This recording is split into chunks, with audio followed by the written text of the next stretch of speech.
오늘 여러분과 함께 갈라디아서 강의 6번째 말씀을 나눕니다. 2장 11절에서 14절에 있는 말씀으로 우리는 정말 복음에 합당한 삶을 살아가고 있는가 한번 우리 자신을 돌아보는 그러한 말씀을 함께 나누게 됩니다. 오늘도 이 말씀이 우리의 삶에 또 새로운 또 감동과 결단이 있는 그러한 말씀이 되기를 바라고, 정말 하나님 앞에 우리가 온전히 예배하는 그러한 이 시간 되기를 바랍니다. 주여 말씀하여 주옵소서. 자, 우리 그 마음을 가지고 우리 하나님 말씀 한번 높이 들어보시길 바랍니다. 높이 들어보십시오. 저는 여러분의 손에 늘 말씀이 있게 되기를 바랍니다. 같이 고백합니다. 시작. 주의 말씀은 내 인생의 빛입니다. 주의 말씀은 내 삶을 변화시킵니다. 주께서 말씀하신 대로 나는 하나님의 사랑받는 자녀입니다. 나는 축복의 통로입니다. 오늘도 주의 말씀에 마음의 문을 엽니다. 말씀하여 주옵소서. 듣고 깨닫고 말씀대로 살겠습니다. 아멘. 아멘. 자, 그 고백과 함께 우리 신약성경 갈라디아서 2장 11절부터 14절 말씀 함께 같이 읽기를 원합니다. 신약성경 303페이지가 되겠습니다. 갈라디아서 2장 우리 11절에서 14절 말씀 함께 같이 읽습니다. 시작. 게바가 안디옥에 이르렀을 때에 책망할 일이 있기로 내가 저를 면책하였노라. 야곱에게서 온 어떤 이들이 이르기 전에 게바가 이방인과 함께 먹다가 저희가 오매 그가 할례자들을 두려워하여 떠나 물러가매 남은 유대인들도 저와 같이 외식함으로 바나바도 저희의 외식에 유혹되었느니라. 그러므로 나는 저희가 복음의 진리를 따라 바로 행하지 아니함을 보고 모든 자 앞에서 게바에게 이르되 내가 유대인으로서 이방을 쫓고 유대인답게 살지 아니하면서 어찌하여 억지로 이방인을 유대인답게 살게 하려느냐 하였노라. 아멘. 사도 바울이 갈라디아서를 쓰게 된 이유는 갈라디아 교회들이 복음에 대한 정확한 이해가 부족해서 생겨난 문제 때문이었습니다. 지난번 2장 1절에서 10절 말씀을 통해 나타난 그들의 문제가 무엇이었습니까? 그들의 문제가 무엇이냐면 바로 공로주의였어요. 공로주의. 행위를 강조함으로써 잘못된 믿음을 가지게 하는 거예요. 하나님의 은혜로 오직 예수 그리스도를 믿음으로 구원을 받는 것이 아니라 이 믿음에 인간의 행위가 어느 정도 있어야 그것의 공로로 구원함을 얻는다라고 하는 공로 구원론이었어요. 인간의 행위와 공로가 구원의 수단과 근거가 되게 하였어요. 그것이 바로 유대주의자들의 가르침이었죠. 이 유대주의자들은 갈라디아 교회에 몰래 침투해서 바울 사도가 전한 그 복음을 왜곡시킴으로써 교회를 혼란에 빠뜨렸습니다.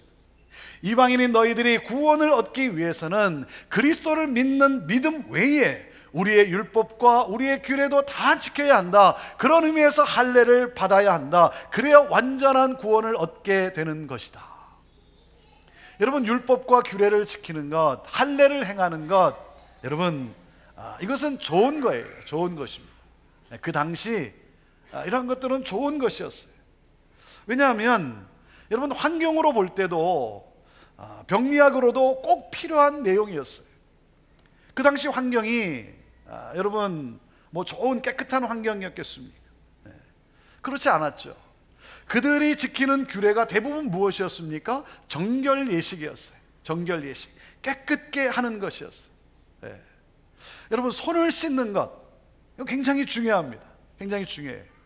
저희 교회가 얼마 전에 화장실을 리모델링 하면서 이 손을 씻을 때 비누가 이게 자동적으로 나오도록 그렇게 했습니다. 여러분 어떻게 좋으시죠? 화장실을 다녀왔는데 그런 것이 있는지 없는지 몰랐다 라고 한다면 이거는 아주 대단히 보통 문제가 아닌 거예요. 여러분 아세요? 한 연구조사에 의하면 깨끗해 보이는 손이라도 보통 한쪽 손에만 약 6만 마리 정도의 세균을 가지고 있다고 합니다. 그래서 손만 제대로 씻어도 감염 질환의 60% 정도를 예방할 수 있다는 거예요. 그래서 여러분 꼭 손을 씻으세요. 꼭 손을 씻으세요. 나를 위해서뿐만이 아니라 다른 사람을 위해서라도 여러분 꼭 씻어야 합니다. 여러분 할례도 그래요. 할례도 영적으로는 세상과 구별된 하나님의 거룩한 백성임을 나타내는 예식이지만 그 당시 환경으로 볼 때 청결한 육체를 유지하도록 하기 위함이었어요. 자신의 몸을 청결하게 유지할 뿐만 아니라 균을 전염시키지 않기 때문에 가족의 건강도 지켜줍니다. 하나님께서 당신의 백성들을 영적뿐만 아니라 육적으로도 정결되게 보호하시기 위한 조치였습니다. 그런데 이렇게 율법과 규례를 지키는 것이 왜 잘못되었냐는 거예요. 이것이 왜 잘못되었냐면 인간의 행위와 의를 복음에 결부시켜서 복음에 이것을 연결시킴으로 말미암아 구원을 얻는 조건으로 만들어서 자기의 의를 나타내는 수단으로 삼게 된 거예요. 여러분 규례를 지키고 율법을 지키고 하는 모든 것은 무엇입니까? 자기 의를 없애는 것이었습니다. 나는 의로운 자가 아니라고 하는 사실을 고백하는 그러한 일들이었어요. 그런데 그것을 지킴으로 인해서 자기가 마치 그런 의로운 일을 했기 때문에 그것을 구원과 결부시킴으로 말미암아 어떻게 했어요? 자기 의를 드러내는 수단으로 그렇게 여긴 거예요. 자신의 행위를 공로로 여기니까 어떻게 됩니까? 어떻게 되겠어요? 우월감에 빠지는 거예요. 그럼 그렇지, 내가 누군데, 내가 어떤 사람인데 우월감에 빠지는 거예요. 우월감에 사로잡혀 어떻게 합니까? 자기보다 못하다고 여기는 사람을 판단하고 정죄하기 시작하는 거예요. 그것은 결국 복음을 변질시키고 공동체를 파괴하게 되는 것이죠. 여러분 그렇기 때문에 우리가 경계해야 되는 것은, 우리가 신앙생활을 함께 하면서 우리가 교회로서 공동체로서 경계해야 되는 것은 바로 공로주의예요. 공로주의. 행위를 강조함으로 잘못된 믿음을 갖게 하는 거예요. 자, 그리고 두 번째, 복음에 대한 정확한 이해가 없으니까 어떤 문제가 생겼습니까? 어떤 문제가 생기냐면 바로 위선이라는 거예요. 위선. 히포크리시. 위선. 복음에 일치하는 삶을 살지 않는 모습이죠.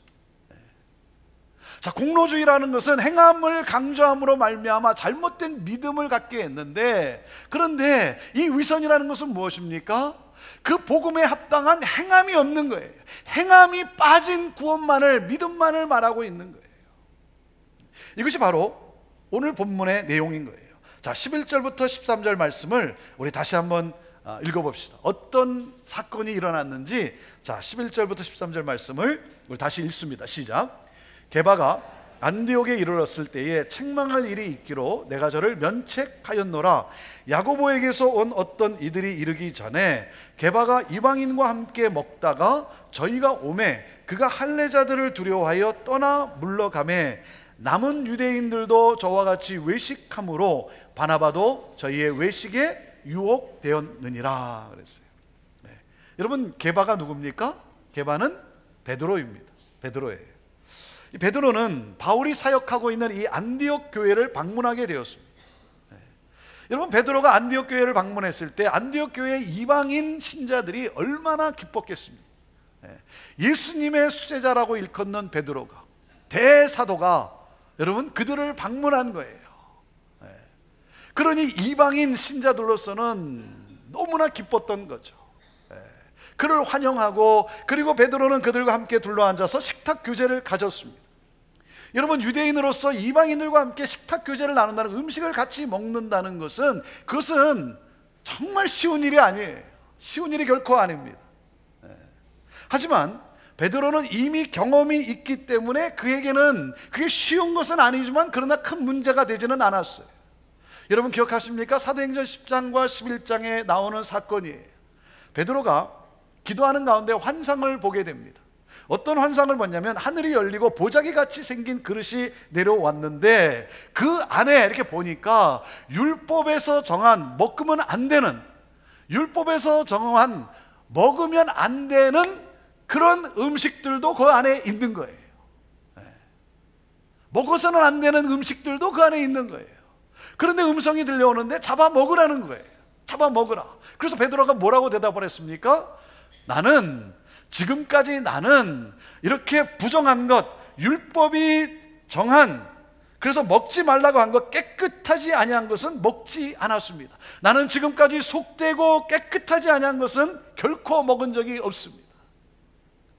그랬더니 하늘에서 음성이 다시 들리는데 어떤 음성이었어요? 하나님께서 깨끗하게 한 것을 내가 속되다 하지 말라. 3번 그런 경험을 했어요. 도대체 이게 무슨 내용인가? 그 환상에 대해서 고민하고 있었는데, 그 고민할 때에 고넬료라고 하는 로마 백부장, 이방인으로부터 초청을 받게 되는 거예요. 그런데 성령께서 가라고 하는 거예요. 여러분, 유대인으로서 이방인의 집에 간다는 것, 들어간다는 것, 그것도 있을 수 없는 일이죠. 굉장히 쉬운, 굉장히 어려운 일입니다. 그런데 성령께서 가라고 하는 거예요. 순종해서 갔어요. 그리고 거기서 복음을 전할 때 어떤 일이 일어났냐면, 복음을 전하는데 성령이 이방인들에게 임하는 것을 경험하게 된 거예요. 자기들이 마가다락방에서 기도할 때 성령이 임한 그 사건이, 그 동일한 사건이 이 이방인들에게 이루어지게 된 거예요. 엄청난 충격을 받았어요. 굉장히 놀랐습니다. 왜냐하면 이것은 베드로의 고정관념이 깨지는 순간이었어요. 베드로가 가지고 있었던, 유대인이 가지고 있었던 이 생각, 이 고정관념이 깨지는 순간이었어요. 혈통과 문화로 사람을 판단해서는 안 된다라고 하는 이 사실. 복음은 유대인만의 것이 아니라 이방인에게도 동일하게 은혜로 주어진다는 사실을 깨닫게 되었던 거예요. 그래서 그들에게 세례를 베풉니다. 그리고 이방인인 고넬료의 집에서 며칠을 더 머물면서 함께 식탁 교제를 나누었어요. 여러분, 이 사건은 복음이 유대인에게서 이방인으로 확장되어지는 아주 강한, 가장 중요한 사건이었습니다. 자, 그런데 베드로가 예루살렘으로 돌아왔을 때 이 소식을 들었던 유대인 신자들이 베드로를 비난하기 시작합니다. 유대인인 당신이 어떻게 이방인인 무할례자의 집에 들어가서 함께 먹을 수 있냐는 거예요. 이것이 초대교회가 가진 문제였어요. 왜냐하면 이들은 할례를 받지 않았거나 율법을 알지 못하는 부정한 이방 죄인과는 함께 식사하지 못하도록 되어 있어요. 그것이 그들의 문화였고, 그러한 가르침으로 성장했어요. 그들이 그리스도인이 되었지만, 기독교인이 되었지만, 여러분, 할례를 받지 않은 사람과 함께 식사를 나눈다는 것은 그들이 생각할 수 없는 일이었어요. 그렇기 때문에 유대인이 누구와 함께 식사를 했다, 그것은 그냥 밥만 먹는 것을 말하는 것이 아닙니다. 유대인이 누군가와 식사를 함께 했다는 것은 상대방을 하나님의 백성으로 인정하는 일이에요. 당신도 나와 동일하게 하나님의 백성이라고 하는 사실이에요. 당신은 뭐예요? 정결하다는 거예요. 당신은 부정한 사람이 아니라 정결한 사람이라는 거예요. 여러분, 그래서 바리새인들이 예수님께서 죄인과 세리들과 식사하는 것을 계속해서 문제 삼았던 것 아닙니까? 자, 이들은 우리가 그리스도인이냐라고 하는 정체성보다 유대인이냐 이방인이냐, 이것을 더 중요하게 여겼어요. 우리가 그리스도인이냐라는 것보다 우리가 어디 출신이냐, 이것을 더 중요하게 여겼어요. 사랑하는 여러분, 우리는 예수 그리스도 안에서 한 형제요 한 자매입니다. 아멘. 우리는 예수 그리스도 안에서 하나예요, 하나. 여러분, 기억하십시오. 예수 그리스도가 없으면 우리는 모두가 다 부정한 것이고, 예수 그리스도 안에서는 모두가 정결합니다. 그래서 사도 바울이 갈라디아서 3장 28절에 그가 선언한 거예요. 그가 선포한 거예요. 너무나 중요한 말씀이죠. 이 복음의 너무나 중요한 핵심의 말씀이에요. 자, 갈라디아서 3장 28절 말씀을 한번 보세요. 같이 읽어볼까요? 시작. 너희는 유대인이나 헬라인이나 종이나 자주자나 남자나 여자 없이 다 그리스도 예수 안에서 하나이니라. 그리스도 예수 안에서 우리는 하나라고 하는 거예요. 여러분, 그리스도 안에는 구별이 없습니다. 그리스도 안에서는 차별이 있을 수 없어요. 복음은 사회의 신분과 구분과 차별을 넘어서 우리를 그 진리 안에서 우리가 하나라고 하는 것을 선포하는 것이 바로 복음이에요. 우리가 하나라고 하는 사실이에요.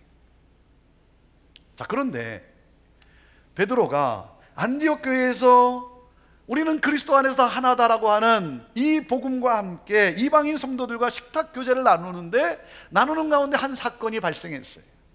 예루살렘에 야곱으로부터 보냄을 받았다라고 하는 유대인들이 온 거예요.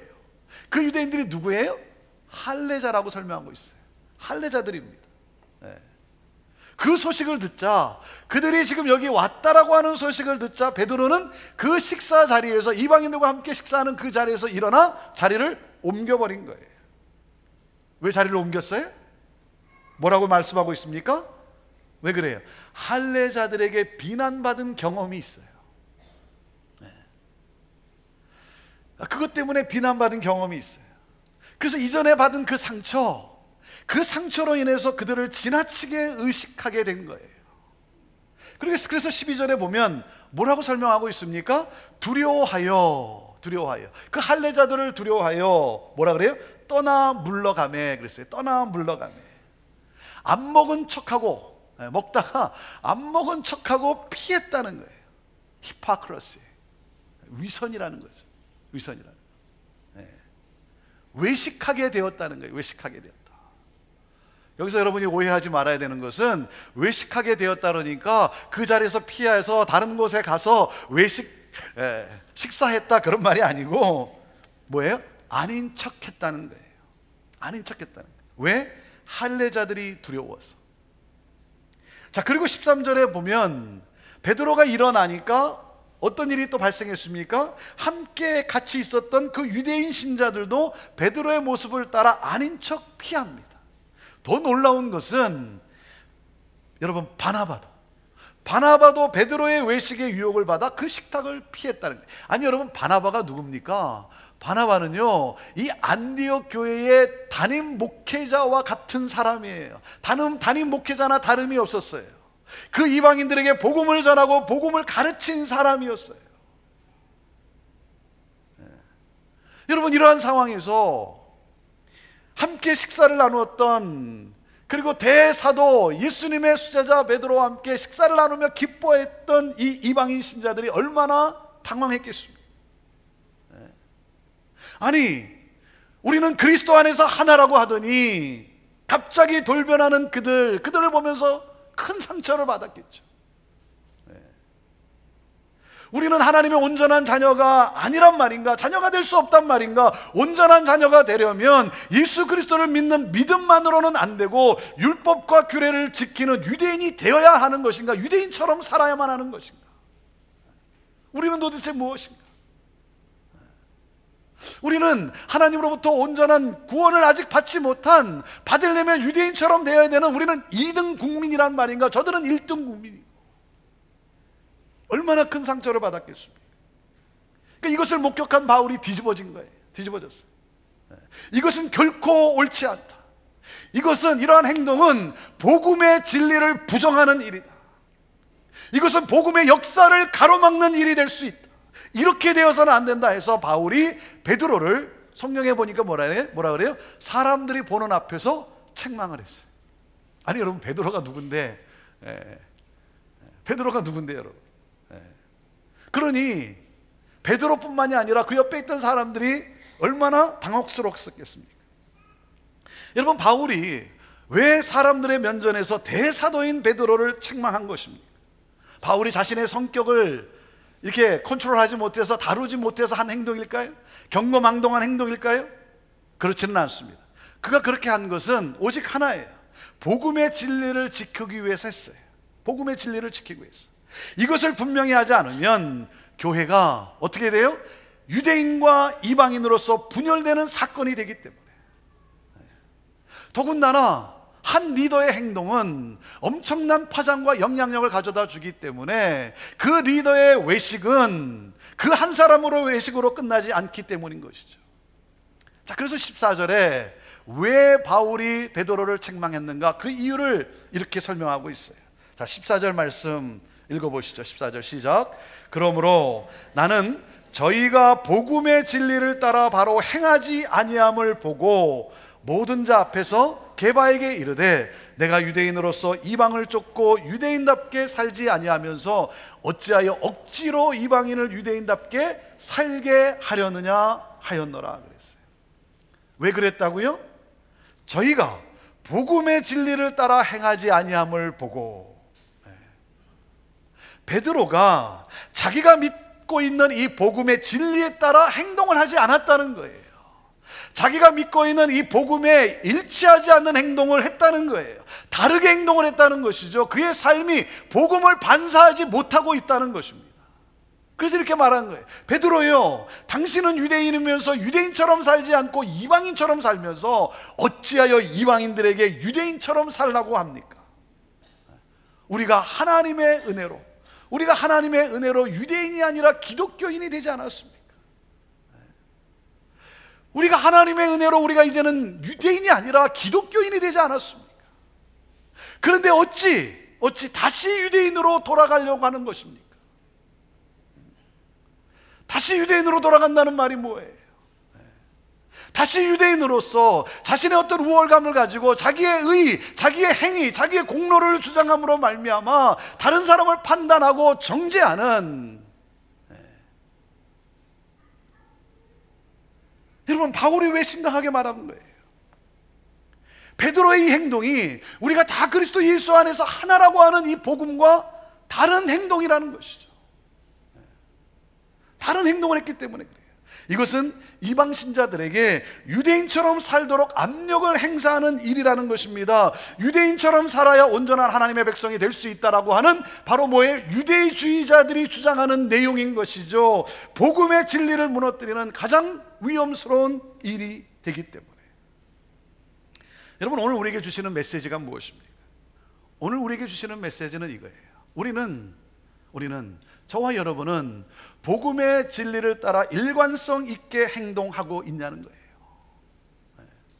우리는 복음의 진리를 따라 복음에 합당한 그러한 행동의, 그러한 삶을 우리가 살아가고 있느냐 하는 것이죠. 여러분, 복음의 진리를 알고 복음의 진리를 확신하는 것과 그리고 행동하는 것은 서로 일치되어야 한다는 거예요. 다시 말하면 믿음으로 살아가라는 거예요. 믿음으로 살아가라. 믿음으로 살아가라는 말이 무엇입니까? 복음의 은혜에 대한 감사와 감격의 반응이 우리의 삶으로 나타나야 된다는 거예요. 복음에 합당한 삶을 살아가야 된다는 거예요. 근데 많은 경우 우리가 복음을 잘못 이해하고 있어요. 오직 믿음을 강조하다 보니 어떻게 잘못 이해하고 있습니까? 나는 믿음으로만 의롭다 칭함을 받았기 때문에 의인으로 칭하기 받았기에 아무렇게나 살아도 된다라고 하는 잘못된 생각을 가지는 거예요. 여러분, 바로 이러한 잘못된 생각 때문에, 이런 오해 때문에 지금의 교회가 성화와 선행이 소홀해진 신앙으로 사회에서 위기를 맞고 있는 것 아닙니까? 값없이 은혜로 구원을 받았으니 성도의 행함은 있어도 되고 없어도 되는, 그래서 행함이 없이도 마치 믿음이 좋은 것으로 착각하고 있어요. 사랑하는 여러분, 믿음과 행함은 결코 분리될 수 없습니다. 살아있는 믿음은 하나님의 구원의 은혜에 반응하여 사랑이 내 안에 역사하기 때문에 반드시 행함으로 열매를 맺게 되어 있어요. 참된 믿음은 행함으로 그 진실성이 증거로 나타나게 되어 있는 거예요. 여러분, 복음이 우리 안에 임하면 복음의 그 진리가 우리의 삶에서 나타나게 되어 있는 거예요. 여러분, 복음의 진리가 무엇입니까? 복음의 진리란 무엇이냐면 아무 자격 없는 죄인인 나, 아무 자격이 없는 죄인인 내가 예수 그리스도의 은혜로 인하여 예수 그리스도로 말미암아 하나님의 자녀가 되었다는 사실이에요. 그래서 이 구원은 전적인 하나님의 선물이에요. 선물. 구원은 오직 하나님의 은혜로. 여러분, 내가 구원을 받았다는 것은 무엇입니까? 그것은 뭐예요? 내가 무엇을 인정하는 겁니까? 하나님의 은혜라고 하는 사실이죠. 하나님의 은혜로. 그렇기 때문에 여러분, 복음이 임한 삶은 어떤 삶입니까? 복음이 임하면 우리의 삶은 어떤 삶이에요? 첫째, 자기의 공로를 자랑하지 않아요. 자기의 공로를 자랑하지 않아요. 왜? 하나님의 은혜로, 하나님의 은혜로, 내 공로가 아니잖아요. 그래서 여러분, 복음이 임한 삶은 자기 의를 부정하게 되어 있어요. 여러분, 복음이 뭐예요? 복음은 우리 인간의 의를, 인간의 이 자랑을 여러분 산산조각 내는 것이 바로 복음이에요. 그 어떠한 것으로도, 어떠한 의로운 행동으로도 우리는 결코 하나님께 다가갈 수 없고 구원을 얻을 수 없는 그러한 우리 인간, 그러한 우리인데 하나님의 전적인 은혜로 예수 그리스도로 하나님의 자녀가 된 사건, 이것이 바로 복음인 거예요. 그래서 무엇입니까? 내가 오늘 이렇게 된 것은 뭐예요?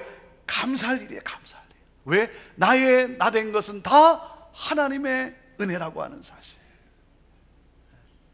그래서 여러분, 복음이 들어오니까 사도 바울이 뭐라고 고백을 합니까? 복음을 경험하니까 뭐라 그러냐면 자기의 모든 것, 여러분, 사도 바울이 누굽니까? 자기의 의를 얼마나 자랑했던 사람입니까? 다른 사람들에 비해서 자기가 누구라고 하는 사실, 자기가 어떤 사람이라는 사실, 자기의 스펙이 무엇이라고 하는 사실을 그 누구보다도 자랑하고 자기의 의로 자기는 하나님께 다가간다라고 여겼던 그러한 사람이에요. 그런데 여러분, 사도 바울이, 여러분, 그 사울이 예수님을 만나는 순간, 복음을 만나는 순간 뭐라고 그러는지 아십니까? 자기의 그 모든 것은 다 배설물로 여긴다는 거예요. 배설물이라는 거예요. 네. 여러분, 이게 성경에 기록되다 보니까 점잖게 표현해서 배설물 이렇게 쓴 거지, 뭐예요? 똥이라는 거예요. 똥. 네. 자기의 이런 모든 것들은 이건 다 똥이라는 거예요. 똥. 아니, 여러분, 똥을 자랑하는 사람 있어요? 네. 여러분, 똥을 누가 자랑합니까? 사랑하는 여러분, 모든 것은 다 하나님의 은혜라는 거예요. 그래서 감사한 거예요. 그래서 자기의 공로를, 그것을 자랑하지 않아요. 이것이 복음이 임한 삶이에요. 그리고 둘째, 복음이 임하면 여러분 어떤 삶입니까? 겸손합니다. 겸손해. 교만하지 않습니다. 결코 교만하지 않아요. 왜? 하나님의 은혜이기 때문에. 그래서 내가 다른 사람을 볼 때 그 사람을 존중하게 되어 있어요. 그 사람을 나보다 낮게 여기게 되어 있어요. 함부로 말하지 않습니다. 자신이 열심히 신앙생활을 한다고 해서 그래서 신앙적 우월감에 도취되어 교만하게 행동하지 않아요. 겸손해요. 이것이 바로 복음이 임한 삶의 모습인 거예요. 그리고 셋째, 복음이 임한 삶은 어떤 삶입니까? 차별하지 않습니다. 차별하지 않아요. 왜? 하나님의 은혜로 구원을 받았기 때문에 왕이라 할지라도 노예라 할지라도, 여러분, 왕이나 노예나 여러분 무엇으로 구원을 받았어요? 오직 하나님의 은혜로예요. 왕이기 때문에, 그럴 만한 조건이 있기 때문에, 그럴 만한 어떤 일을 했기 때문이 아니라, 여러분, 노예라 할지라도, 형편없는 자라 할지라도, 여러분, 누구나 다 똑같이 하나님의 은혜로 구원을 받은 거예요. 그렇기 때문에 무엇입니까? 주인이나 종이나 그리스도 안에서는 우리는 다 하나라는 거예요. 다 형제 자매라고 하는 사실이에요. 복음이 임한 사람은 차별하지 않는다는 거예요. 근데 여러분, 오늘 우리가 생각해야 되는 거예요. 나는 다른 사람을 어떻게 대하고 있는가? 우리 자신을 한번 생각해 봐야 돼요. 나는 순에서, 나는 우리 가정에서, 우리 교회 안에서, 사회 안에서, 일터에서 나는 상대방을, 다른 사람을 나는 어떻게 여기고 대하는가? 여러분의 학력이나 여러분의 출신 지방이나 여러분 경제적 영역, 그 어떤 것도 그리스도 안에 하나가 되었다는 사실을 나눌 수 없어요. 그 어떤 것도 그리스도 안에서 하나가 되었다는 사실을 나눌 수 없어요. 여러분, 교회 안에서 우리가 하나라고 하는 사실을 느끼지 못한다고 한다면 그것은 복음을 제대로 깨닫지 못했거나 복음의 진리에 일치하여 살아가는 것이 아니라고 하는 것이죠. 그리스도 안에 있는 우리들이 나눌 수 있는 것은 그 어느 것도 존재하지 않아요. 교회 안에서조차 우리가 세상의 기준으로 학력과 지방색과 학교와 경제적 능력으로 신자들을 구분한다면 그것은 우리 스스로 우리가 교회가 아니라는 사실을 인정하는 거예요. 그거는 우리가 교회라는 것을 부인하는 일이에요. 저는 우리 교회가 복음의 진리를 지키는 교회가 되기를 원합니다. 복음의 진리를 지키는 교회가 되기를 원하고, 그리고 그 복음의 진리를 따라 행동하는, 복음의 진리를 따라 여러분 행하는 그러한 우리 교회가 되기를 저는 간절히 원해요. 위선이 아니라 믿음으로 살아가는 삶이 되기를 원해요. 사랑하는 여러분, 복음을 믿으십니까? 여러분, 복음을 믿으십니까? 복음을 믿으면, 복음이 우리 안에 들어오면 복음에 일치한, 복음의 진리에 합당한 삶이 사라진다는 거예요.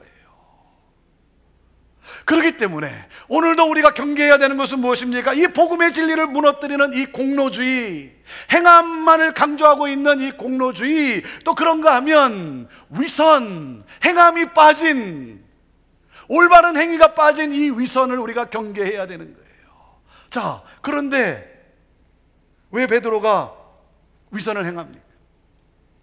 베드로가 다르게 행동했던 것은 무엇 때문이었어요? 무엇 때문이라고요? 두려움 때문이었어요. 두려움. 두려움이라는 게 뭐예요? 사람을 의식했다는 거예요. 사람을 의식했어. 여러분, 하나님을 두려워하는 것이 아니라 사람을 두려워하면 외식하게 됩니다. 외식하게 돼요. 하나님을 두려워하는 것이 아니라 사람을 두려워하면 여러분, 복음을 부끄럽게 여깁니다. 그리고 복음에 어긋난 삶을 살게 되는 거예요. 복음에 어긋난 행동을 하게 되어 있는 거예요. 그렇기 때문에 사랑하는 여러분, 우리 하나님을 바라봅시다. 날마다 순간마다 하나님을 바라보세요. 하나님이 누구세요? 하나님이 누구십니까? 아무 자격 없는 나를 당신의 은혜로 하나님의 자녀 되게 하신 그분 아닙니까?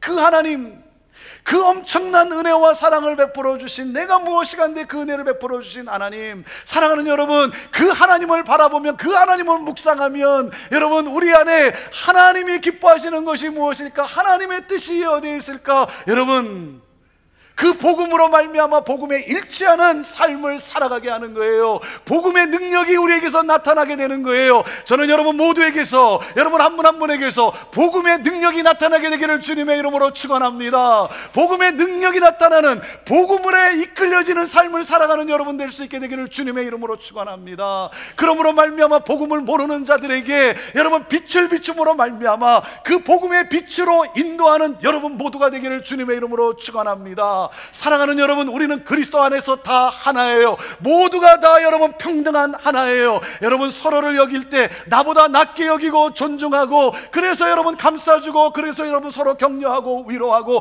함께 손잡고 함께 찬양하며 어깨동무하며 여러분 이 복음을 따라 살아감으로 말미암아 하나님 나라를 더 확장해 나가는 저와 여러분의 삶이 되기를 바라고, 우리 형제교회가 되기를 주님의 이름으로 축원합니다.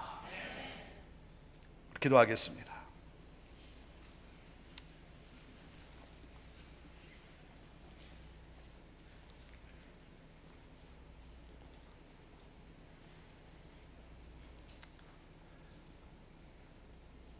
우리는 복음에 일치하는, 복음에 합당하는 그러한 행함, 그러한 삶을 살아가고 있는가? 오늘 이 시간 나의 모습을 한번 돌아보면서 복음이 나를 통해 반사되고 있는지, 비춰지고 있는지, 여러분 우리가 믿는 것과 우리가 행하는 행동이 같은 것이 아니라면 이 바울의 책망이 오늘 우리에게도 들려야 합니다. 믿음과 행동이 같은 것이 아니라면 여러분 이 책망이 오늘 우리 심령에 들려야 돼요. 하나님, 나를 용서하여 주옵소서. 위선적인 삶을 살아가는, 그래서 외식하고 있는, 그래서 이 놀라운 복음을 복음으로 보여주지 못하는, 오히려 복음을 가로막고 있는, 그러면서도 내가 그리스도인이라고 내가 잘 믿는 성도라고 우월하게 여기는 이 죄 하나님 용서하여 주옵소서. 하나님,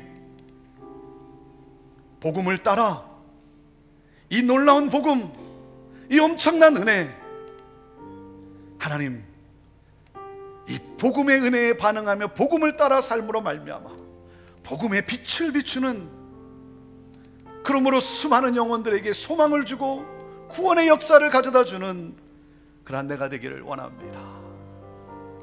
그러한 우리가 되기를 원합니다. 복음이 살아 움직여지는, 보여지는 교회가 되기를 원합니다. 주여, 우리를 도와 주시옵소서. 성령이여 역사하여 주시옵소서. 우리 시간 함께 같이 하나님 앞에 우리 회개하며 또 간절함으로 구하며 우리 나아갑시다. 같이 기도하겠습니다. 하나님 아버지, 이 시간 하나님 주님 앞에 하나님 아버지 나아갑니다. 주님 앞에 하나님 아버지 우리 자신을 하나님 앞에서 돌아봅니다. 하나님 아버지, 주께서 하나님 이 시간 하나님 주의 영으로 우리를 비춰주시고 하나님, 내가 누구인지를 하나님 다시 한번 보게 하여 주옵소서. 내가 어떤 삶을 살아가고 있는지 하나님 앞에서 하나님 정직하게 하여 주옵소서. 주여, 하나님 그리스도인이라고 하지만, 하나님 복음이 임한 자라고 하지만 하나님 아버지 복음대로 하나님 아버지 살아가지 못하고 있는 그러한 나입니까? 복음의 능력이 나타나지 못하고 있는 하나님 그러한 교회입니까? 주여 용서하시고 하나님 우리를 하나님 우리를 이 시간 새롭게 하여 주시옵소서. 하나님 우리를 새롭게 하여 주시옵소서. 하나님 아버지, 주의 나라 확장을 하나님 아버지 그토록 원하시는 하나님 아버지, 복음을 따라 하나님 살아가는 우리들 되게 하여 주옵소서. 복음의 빛을 비추는 우리들 되게 하여 주옵소서. 하나님 아버지, 행함이 있는 하나님 믿음이 있게 하여 주옵소서. 하나님, 자신의 공로를 하나님 자랑하지 아니하고 겸손하며 결코 하나님 아버지 차별하지 않는 하나님 아버지 이 복음의 삶을 살아가는 우리들 되게 하여 주시옵소서. 하나님 우리를 그렇게 인도하여 주옵소서. 성령이여 이 시간 하나님 아버지 주의 영으로 역사하여 주시옵소서. 우리 한 사람 한 사람 변화되게 하여 주시고 결단하게 하여 주시고 하나님 아버지 복음 앞에 서는 하나님 우리들에게 하옵소서. 오 하나님 아버지, 우리가 하나님 아버지 그렇게 살아가는 그런 하나님 아버지 복음의 사도들 다 되게 하여 주옵소서. 우리에게 복음을 주시고 복음을 맡겨주시고 복음의 능력을 나타나기를 원하시는 그 하나님의 마음을 따라 하나님의 뜻을 따라 살아가는 참된 신앙이 되게 하여 주옵소서. 하나님 역사에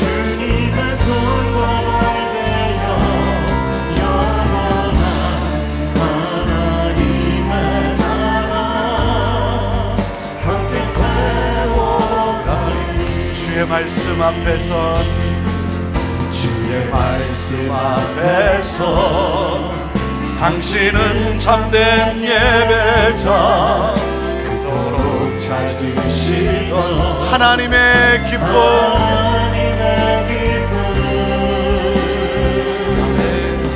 이 세상을 향한 거룩한 생명빛 되어 이 세상을 위한 구원의 소망 되어 영원한 하나님의 나라 함께 세워 주의 부르심 따라 우리 다 같이 일어나 찬양합시다. 주의 부르심 따라 당신의 삶을 드릴 때 세상은 당신 안에서 주의 영광 보리라.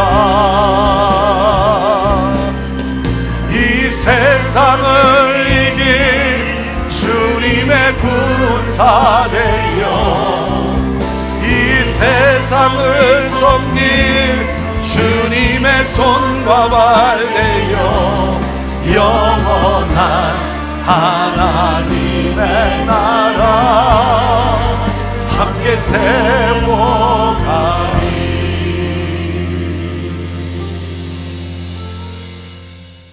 사랑하는 여러분,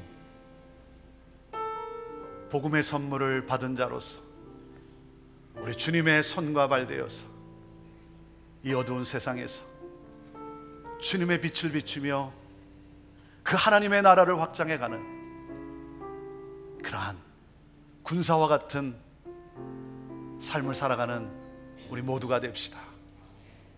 우리 그렇게 살아갑시다.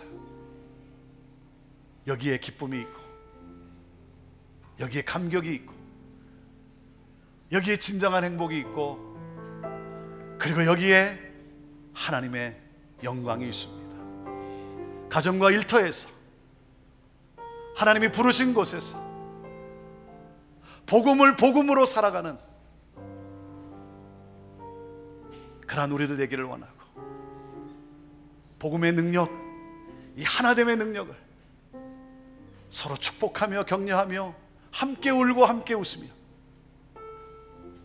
주님이 그토록 원하시는 교회를 이 세상 가운데 보여지는 그런 우리 교회가 됩시다. 그렇게 살아갑시다. 그렇게 살아가기로 결단하는 여러분 모두를 축복하면서 하나님의 성령이 여러분을 도우시고 인도하시고 그리고 역사하시리라 믿습니다. 기도하겠습니다. 이제는 우리 주 예수 그리스도의 은혜와 하나님 아버지의 그 극진하신 사랑과 성령의 함께하심과 역사하심이 주의 복음을 따라 이 세상을 살아가기를 소망하며 다짐하며 결단하며 그 기대와 그 역사를 바라보며 나아가는 우리 사랑하는 성도들 위해, 오늘도 이 복음을 선포하는 선교사님들과 사역자들과 모든 교회들 위해, 온 열방과 이 나라 민족과 우리의 조국과 어둠에 갇혀 고통당하는 북한 땅 우리 사랑하는 형제들 위해 지금부터 영원토록 함께하옵기를 간절히 축원하옵나이다. 아멘.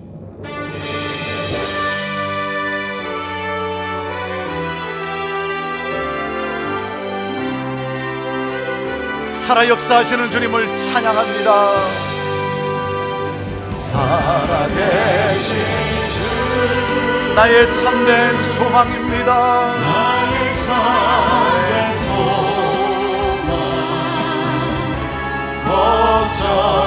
걱정되시 전혀 없습니다. 전혀 없네.